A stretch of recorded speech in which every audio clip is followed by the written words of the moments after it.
I traveled from Seattle to Bangkok, August 2017, where I enjoyed some regular and medical tourism before taking a flight from Bangkok to Colombo, Sri Lanka via Kuala Lumpur on Malaysia Air.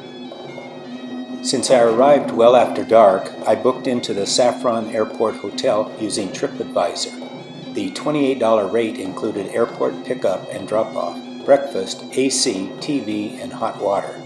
It was a new hotel and I was their second customer. No wonder it was so fresh and clean. The hotel owner dropped me off at the Airport Express bus where I got a 25-mile ride into the city for just $1. It took twice as long to go the last 5 miles in the city than it did for the other 20 miles.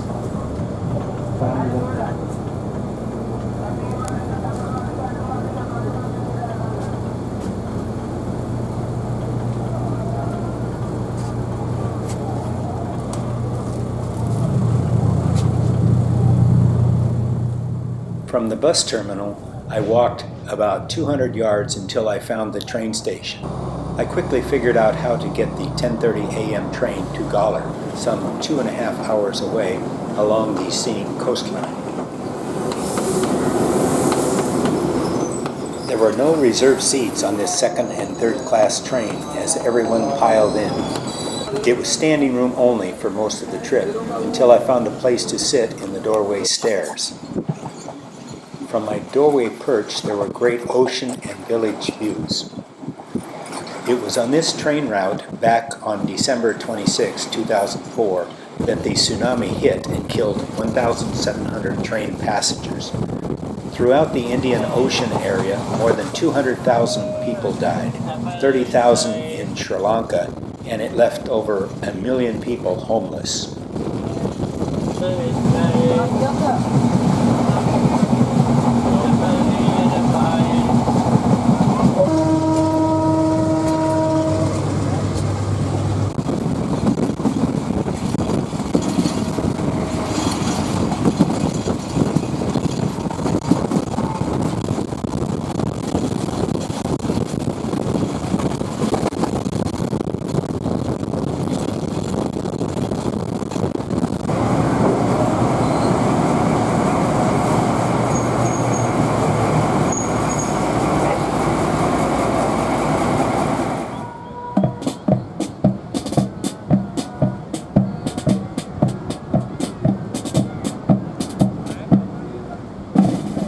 The Boxing Day 2004 tsunami did little damage to the buildings inside the fort.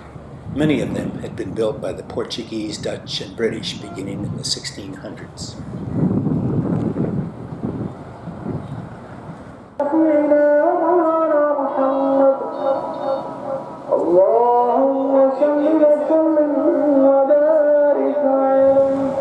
It turns out that the Dutch had built an effective storm drainage system that worked well to flush out the ravages of the Boxing Day 2004 tsunami. I visited a number of churches, museums, and mansions, including the Maritime, National Museums, and Historical Mansion, along with the Dutch hospital, now converted to shops and restaurants. I would later meet Rashfa, a Muslim burqa-clad student, along with her mother and grandmother at the train station as I was heading to Matara. Her family has owned the historical mansion for generations.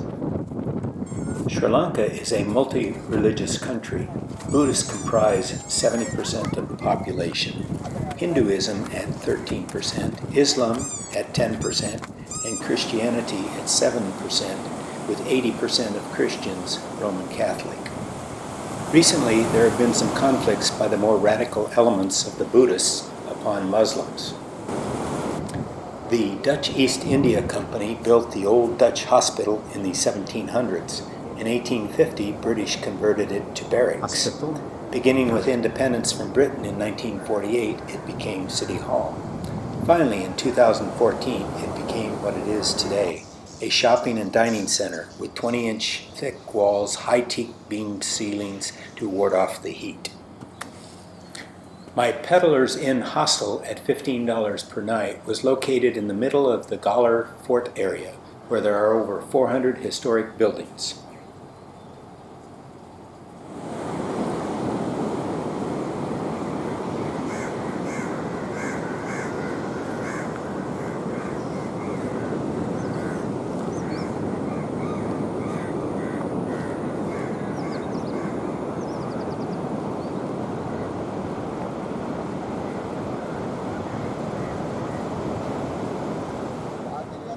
While waiting for the Matara train, I saw a murder of crows and a woman in a black burqa chase them from the platform. I told her they fancied her as their leader. She laughed at that and introduced herself as Rishva, a university student who had just visited her relatives who owned the historic mansion. She, her mother, and grandmother were returning to Weligama. We talked about my travels and her interest in traveling. I asked her if she ever went out without her full burqa, and she indicated she had not, and she'd only gone out on group dates. She only wades in water, but would like to learn how to swim. This time, my train to Matara had plenty of comfortable seats. One of my seatmates worked as a sales rep for Intrepid Travels in Colombo. We spent our time comparing our travel experiences, and he encouraged me to go to Morocco. He said that, after Machu Picchu, was one of their most popular travel adventures. The Matara train station is at the end of the southern rail line, and I wanted to get to Tongala at the far south end of Sri Lanka. I had to walk about a quarter mile toward the ocean to the bus terminal that would take me to Galle.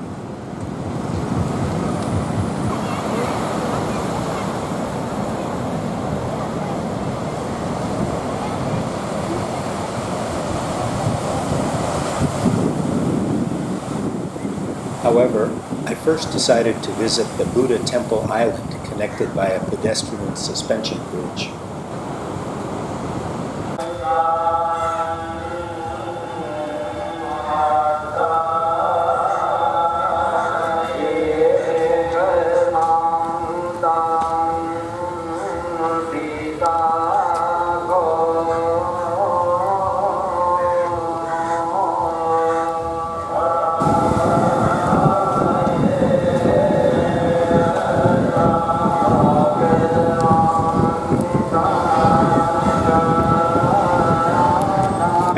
A small donation, I received a blessing from a young monk who also tied a string around my right wrist, symbolizing safe journeys.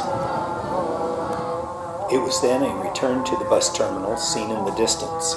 I quickly found the queue for the bus to Tongala, which cost just 67 rupees, 40 cents for an hour ride along the coastline, with glowing Buddhas and dodging cars as part of the adventure. As I got off the bus, we were surrounded by tuk-tuk drivers eager for passengers. Generally, I focus on one driver as I continue to walk out of the crowded area. The driver I picked had a, quote, brother who just happened to run a guest house down near the beach. We stopped at the local market for some goodies before heading to the hotel. I checked out the Coco Palms Beach Hotel and decided to stay here for 4 days at 2,000 rupees per night, about $13. Since I was staying here, the tuk-tuk driver did not charge me for the ride. It was just 100 yards from the beach, had hot water, not that I needed it in this heat, and a fan. The open-air restaurant was a plus with a great selection of food choices, including vegetarian and seafood.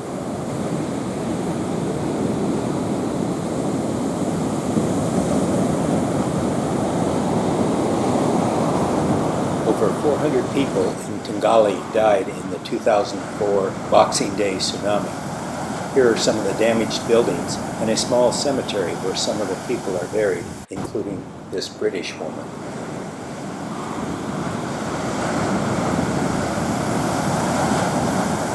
I had breakfasts at other resorts and saw very few tourists along the miles of beautiful beaches, restaurants, and resorts.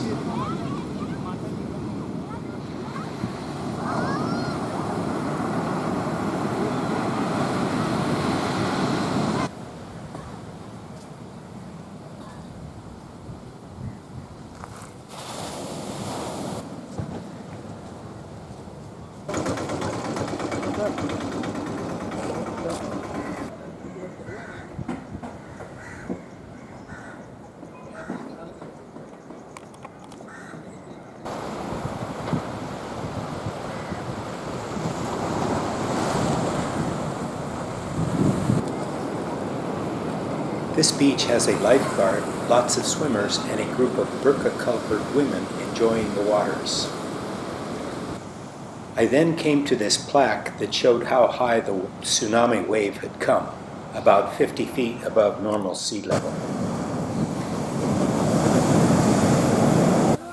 In late afternoons, I saw the fishermen haul in their nets full of quivering fish, along with help from several tourists.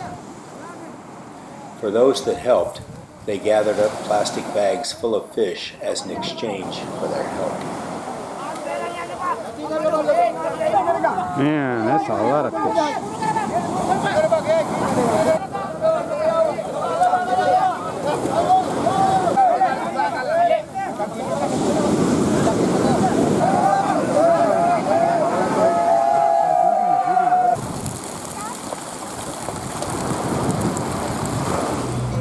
I returned to Matara in this bus with the glowing Buddha for protection.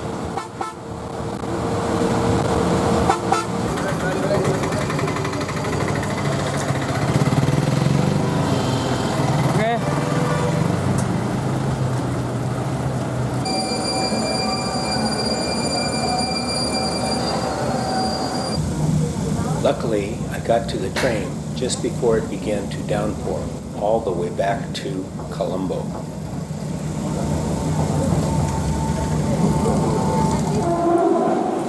Since it was still pouring, I decided to continue riding the train to Kandy. I was able to get a reserved second-class window seat and saw that the unreserved second and third-class carriages were stuffed, just like my first ride down to Galle.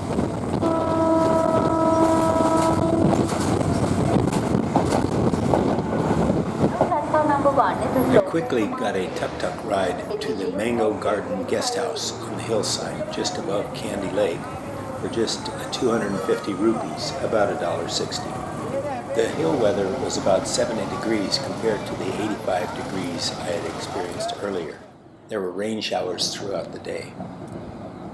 This huge, out-of-character, 7-story hotel was built by a friend of the president's family and went against building regulations that only allow for 4 stories. My guest house is just across the street.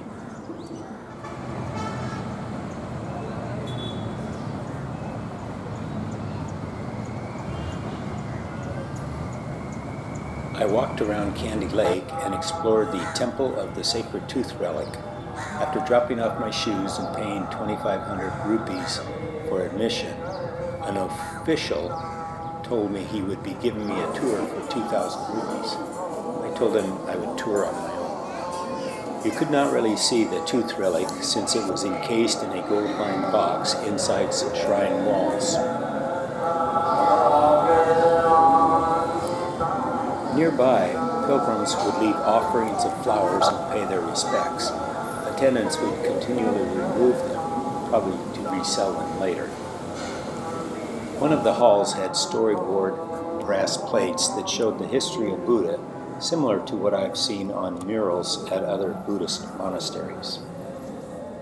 In the museum area, there were lots of pictures that showed the 1998 Tamil Tiger bombing of this shrine.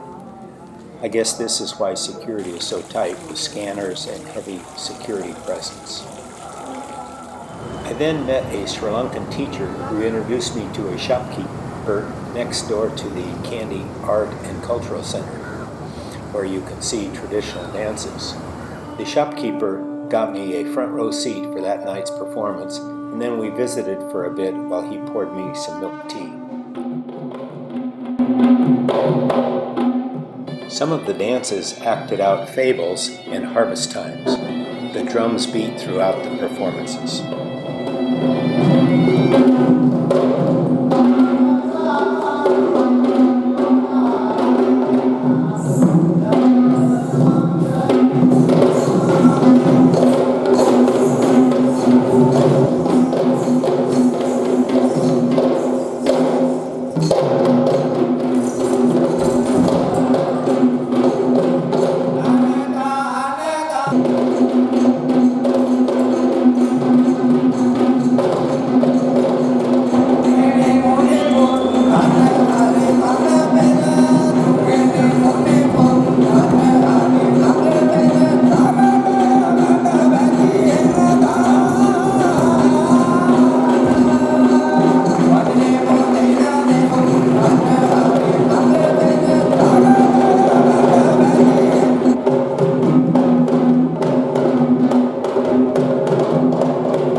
After the finale, they set up a long bed of glowing embers, and then two men walked on the burning coals.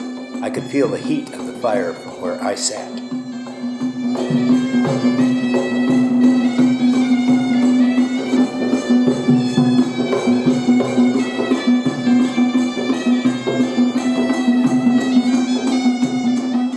They say these men get into trances and seek the blessings of the goddess Pathini shortly before they walk on the coals.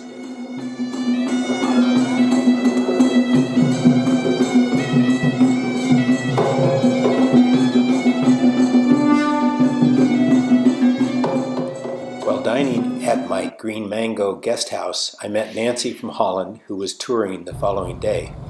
I joined her for the tour, which was 3,000 rupees each, about $19.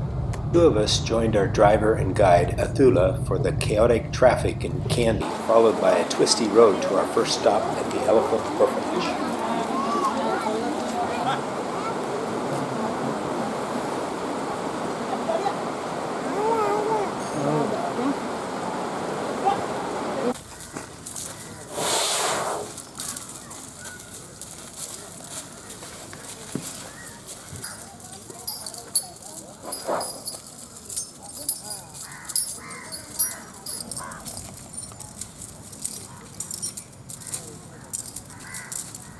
It was then on to the herb garden, where we sniffed and felt the spices and herbs. Coming this spot, I didn't growing know. two flower like a girl and boy, two flower without cinnamon, cinnamon,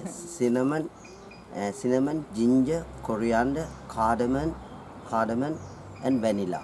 All mixed together. We call this tea for the herbal tea. The tea when you drink, good for headache, throat trouble, stomach paining, diarrhea problem also. That's why explaining.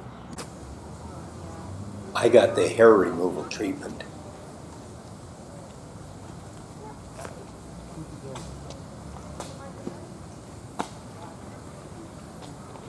Our herb garden guide spent a lot of time showing us the cocoa plant and then gave us cups of hot chocolate. We both got massages and then they trolled for nominal tips. It was then on to the pharmacy where we could buy some of the elixirs and creams. I bought some overpriced Benadryl concoction for my sore throat. Our next stop was to buy a king coconut drink from this roadside vendor.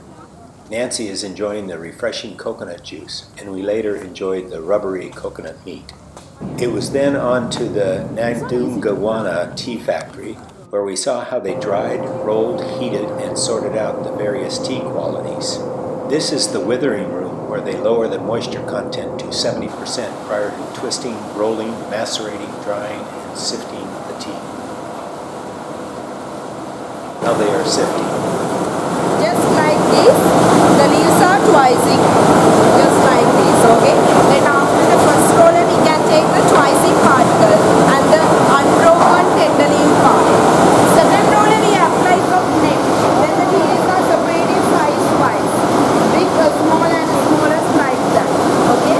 Then after the separating, the remaining particles that we unbroken particles, we put the third roller. As the strong one, sometimes with milk. English request is Here is the dryer room and wood furnace.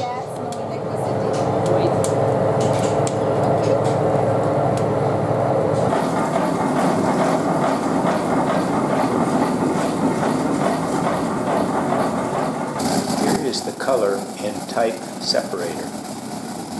Our guide said 90% of what they grow and process is sold at the tea auctions, and the remainder is sold here. Our last stop was at the Botanical Gardens. Fortunately, the rains held off while we wandered through this beautiful spot. The orchid house reminded me of the orchids found in abundance at Trader Joe's or IKEA.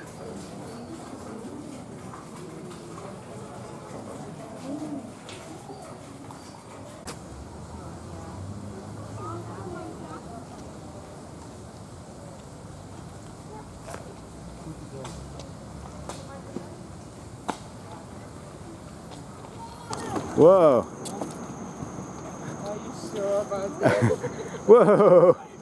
says only 6 Our people. walk included a suspension bridge. Only 6 people at a time, the sign said, but I counted 12 people the plus monkeys up 2 here. monkeys. The following day, I waited until the rain tapered off before going to the Helgas Folly Hotel, which the Lonely Planet guide described as a cross between the Spanish architect Gaudi and Salvador Dali. It really lived up to its reputation, as you can see. In the grotto, there's a picture that Helga commissioned of herself by an artist she admired, who incorporated a lot of Buddhist themes along with a memorial to a murdered student of the artist.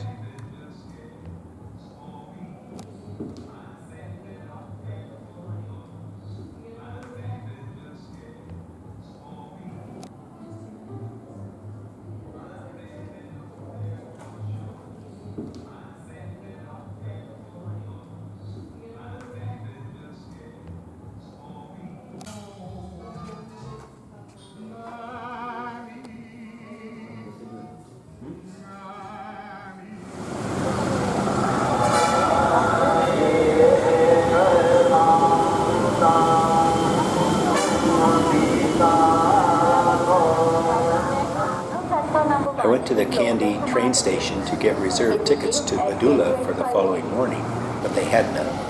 I was told to return in the morning to purchase unreserved tickets. As I was leaving, a station official came up to me and offered me a seat in the unreserved carriage in exchange for 1,000 rupees. I agreed.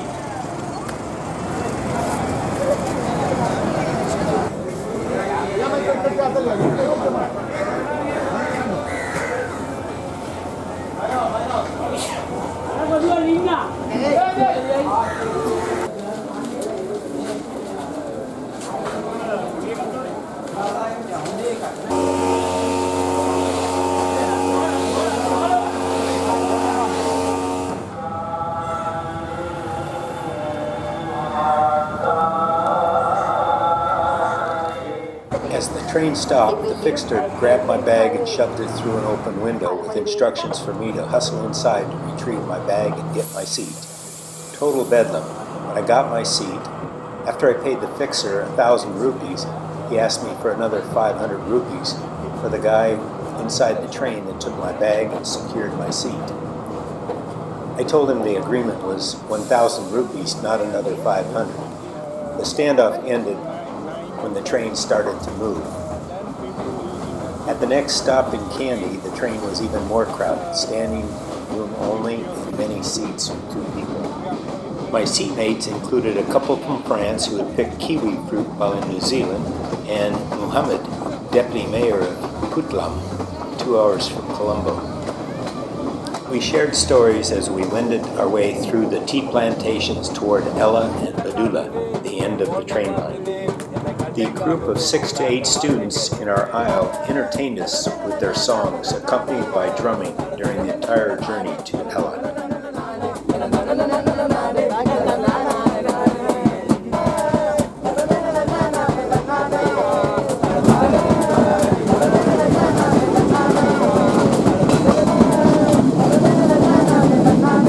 Possible to see a dolphin on the beach, just on the beach.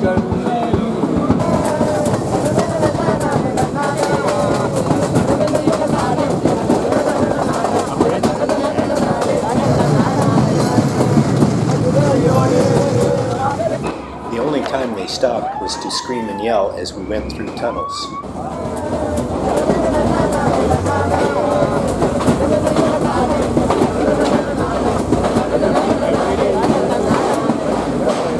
No, because my phone is died.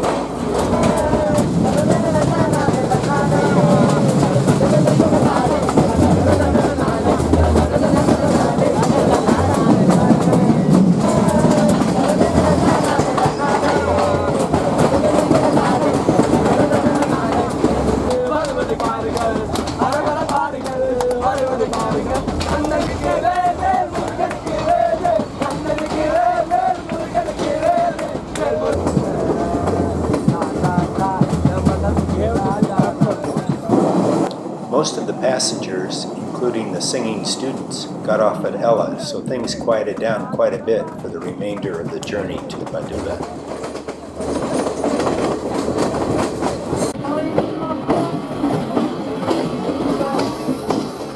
We did not see too many workers in the tea fields we passed.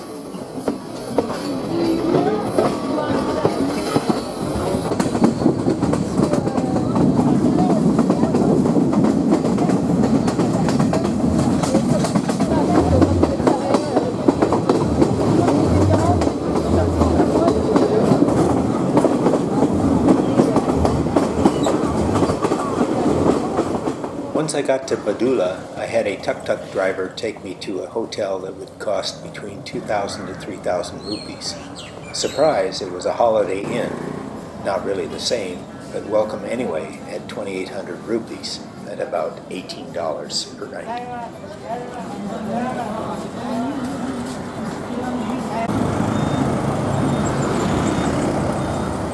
I returned to Kandy and then on to Polgahawila, where I transferred to the night train to Batticaloa. It was a good time to be riding the train since it was raining so much.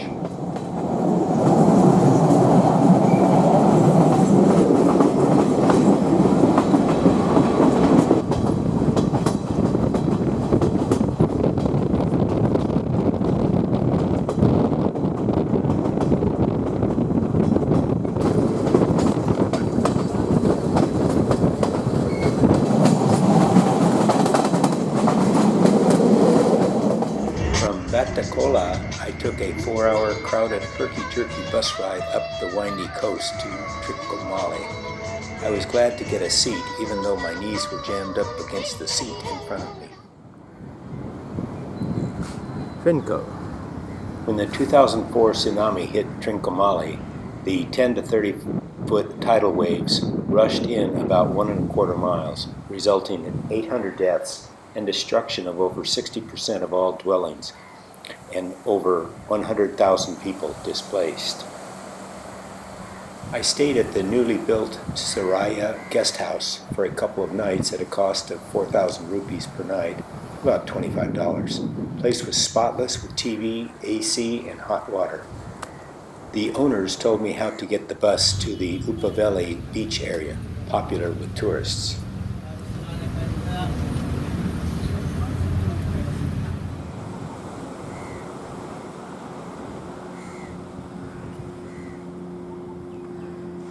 Coconut Beach Resort. Here, there were few fishing boats and many beachside guest houses that featured shaded cabanas, Western food, as well as Sri Lankan food. Here's my little cabana.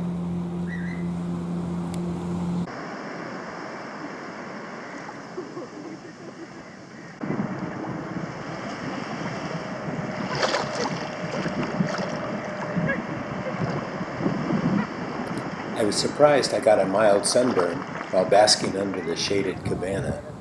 I then packed up for the return bus ride to my guest house. After staying here 2 nights, I caught the early train back to Colombo.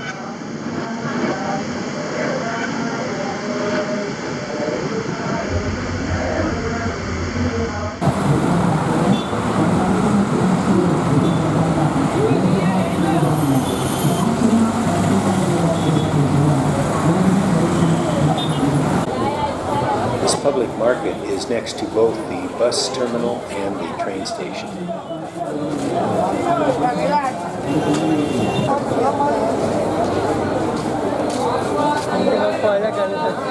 I stayed at the Bunkyard Hostel for 2 nights before heading to my last destination, Jaffna, the northernmost big city in Sri Lanka. My scenic carriage was almost empty. I enjoyed the views from the big window at the back of this carriage.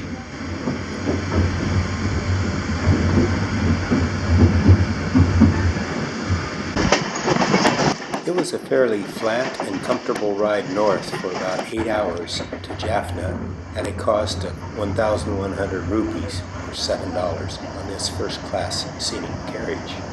Elephant Pass is the site of 3 battles between the Sri Lankan military and the insurgent Tamil Tigers. Military skirmishes were frequent until May 2009, ending a 26-year civil war. Even after that, few tourists were allowed up in the northern area. This war resulted in 100,000 civilian deaths, 50,000 military deaths, and displaced 300,000 people.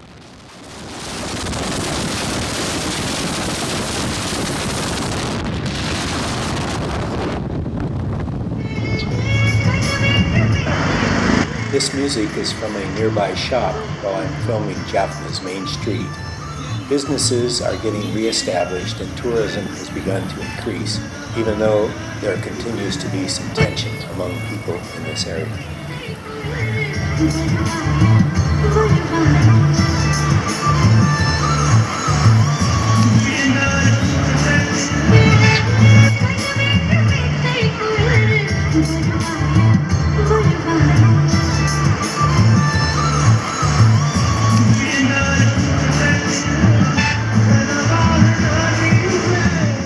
I could see some of the damage to Fort Jaffna caused by the Civil War, with chunks of missing walls as well as bullet and artillery holes.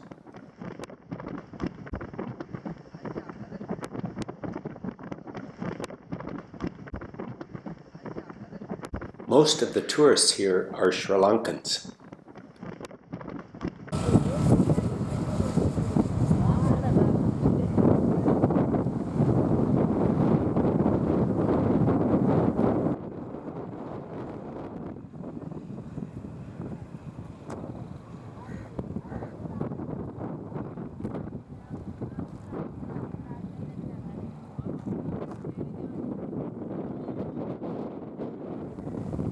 The local market is across from the fort.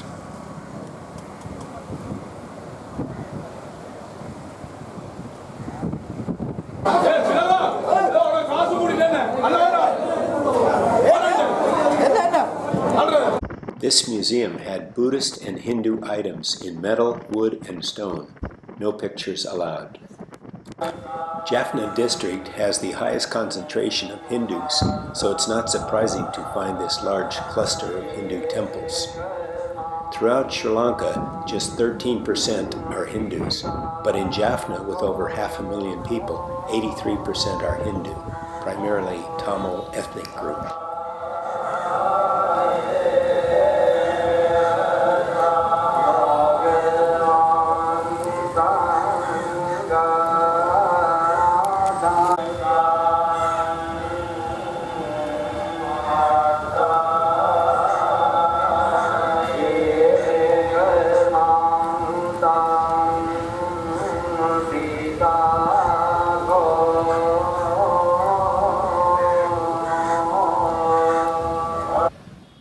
I stayed at the Green Grass Hotel near the rail station for 3 nights. Enjoyed the refreshing pool, the AC, TV, hot water, and breakfast for a cost of 3,800 rupees per night, about $24.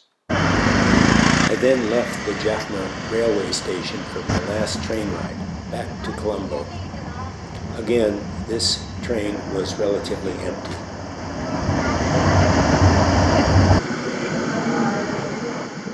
Upon arrival in Colombo, I took the 138 bus to the Bunk Hostel. It's one of the best hostels I've ever experienced. They offered a tuk-tuk city tour, which I took, along with 3 others, for just 3,000 rupees, $19. It included a big lunch back at the Bunkyard.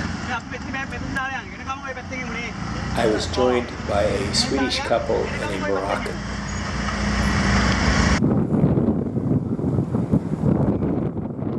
We saw most of the major attractions in the city, including a stop at the lighthouse to see the massive harbor expansion.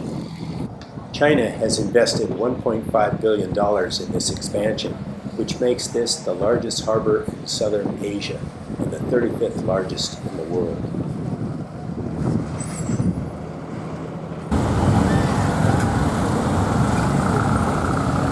There is a Dutch hospital to be here. We will come also for that when I come back. The Colombo World Trade Center at 500 feet and 43 stories was bombed twice by the Tamil Tigers. In 1997, that bombing killed 15 people.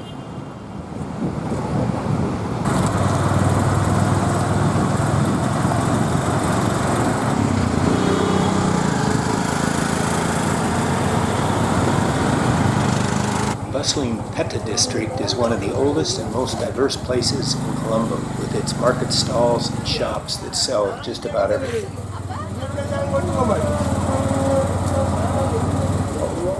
The candy-striped and checkered Jamal-ul-Afar Mosque was built in 1909 by the Indian Muslim community. It is surrounded by many halal restaurants in the crowded Petta district. Nearby stands a Hindu temple as well.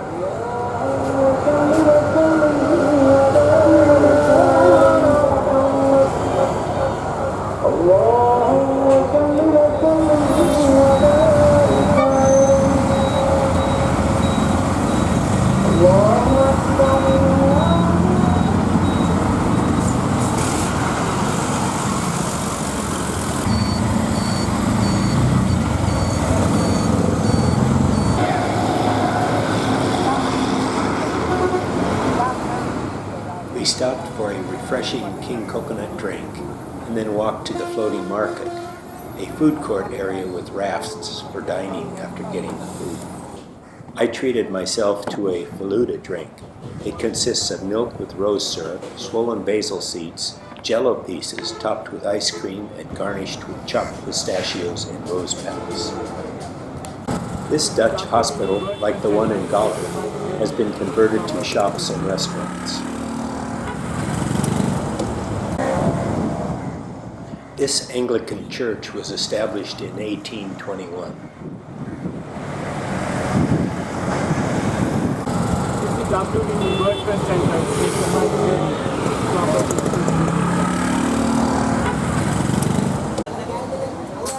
This Buddhist temple is the most renowned in Colombo. While we were there, they were busy with some remodeling and tree trimming. There were thousands of relics to see throughout this large complex.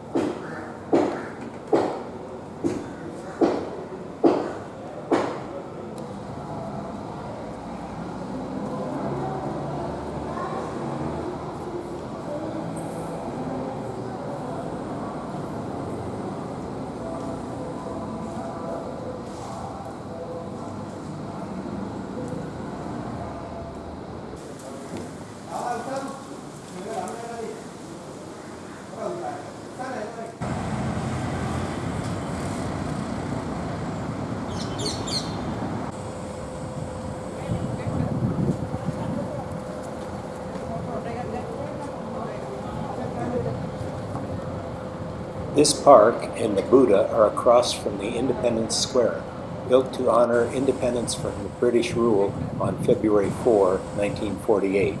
It is quite a gathering spot.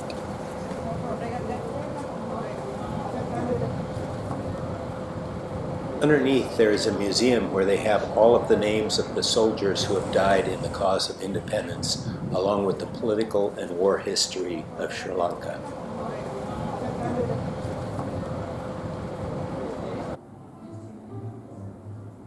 I stayed at the Bunk Hostel my last 4 nights in Sri Lanka. It was just 2,000 rupees per night, $13, which included a full breakfast and bottomless cup of coffee.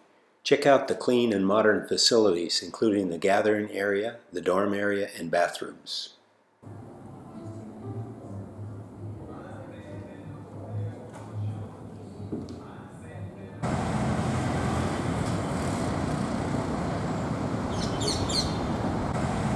I am now returning by buses to the airport and the flight back to Bangkok and then home as I end my Sri Lankan adventures.